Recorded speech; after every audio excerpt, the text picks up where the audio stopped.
सियावर रामचंद्र की जय। प्रिय भक्तों, आज हम रामायण के अयोध्या कांड में दोहा संख्या नंबर 219-220 सुनेंगे। मना हुन आनिय अमरपति, रघुबर भगत अकाजु। रामा रघुबर भगत अकाजु, अजसु लोक परलोक दुख, दिन दिन शोक समाजु। सियावर राम जय जय राम। मेरे प्रभु राम जय जय राम। इस दोहे का अर्थ है, हे देवराज रघुकुल श्रेष्ठ श्री रामचंद्र जी के भक्त का काम बिगाड़ने की बात मन में भी ना लाइए। ऐसा करने से लोक में अपयश और परलोक में दुख होगा। शोक का समान दिनों दिन बढ़ता ही चला जाएगा। सुनो सुरेश उपदेश हमारा, राम ही सेवक परम पियारा। मानत सुख सेवक सेवकाई, सेवक बैर बैरु अधिकाई। इन चौपाइयों का अर्थ है, इन देवराज इंद्र को उनके गुरु समझाते हुए कहते हैं कि हे देवराज, हमारा उपदेश सुनो। श्री राम जी को अपना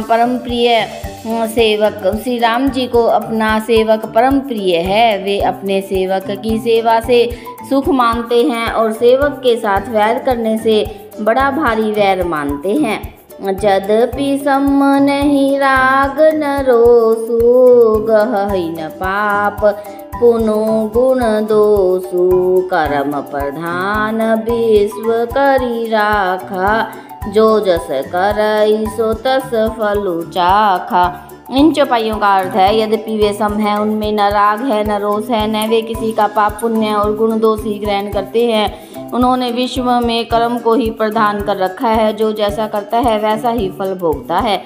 तदपि करहि सम विषम बिहारा, भगत अभगत हृदय अनुसारा। अगुण अलेप अमान एक रस, राम सगुण भय भगत प्रेम बस।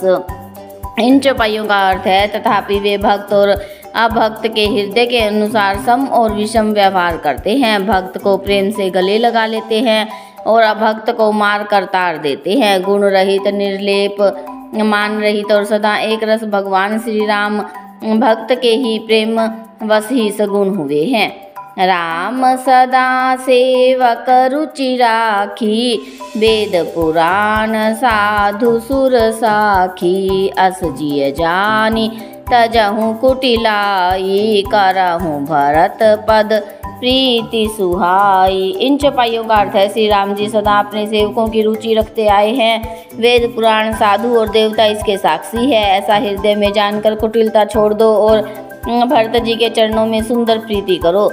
राम भगत परहित निरत, पर दुख दुखी दयाल। रामा पर दुख दुखी दयाल, भगत शिरोमणि भरत ते, जनि डर पहु सुरपाल। सियावर राम जय जय राम। मेरे प्रभु राम जय जय राम। इस दोहे का अर्थ है, हे देवराज इंद्र, श्री रामचंद्र जी के भक्त सदा दूसरों के हित में लगे रहते हैं। वे दूसरों के दुख से दुखी और दयालु होते हैं। फिर भरत जी तो भक्तों के शिरोमणि हैं, उनसे बिल्कुल ना डरो। सत्य संध प्रभु सुर हितकारी, भरत राम आवयस अनुसारी। स्वार्थ विबस विकल तुम हो, भरत दोषु नहीं राउर मोहु। इन चौपाइयों का अर्थ है, प्रभु श्री रामचंद्र जी की सत्य प्रतीक और देवताओं का हित करने वाले हैं। वे भरत जी श्री रामचंद्र जी की आज्ञा के अनुसार चलने वाले हैं। तुम व्यर्थ ही स्वार्थ के विशेष वश होकर व्याकुल हो रहे हो। इसमें भरत जी का कोई दोष नहीं, तुम्हारा ही मोह है। सुने सुर गुर बर बाणी, भा प्रमोद मन मिटी गलानी।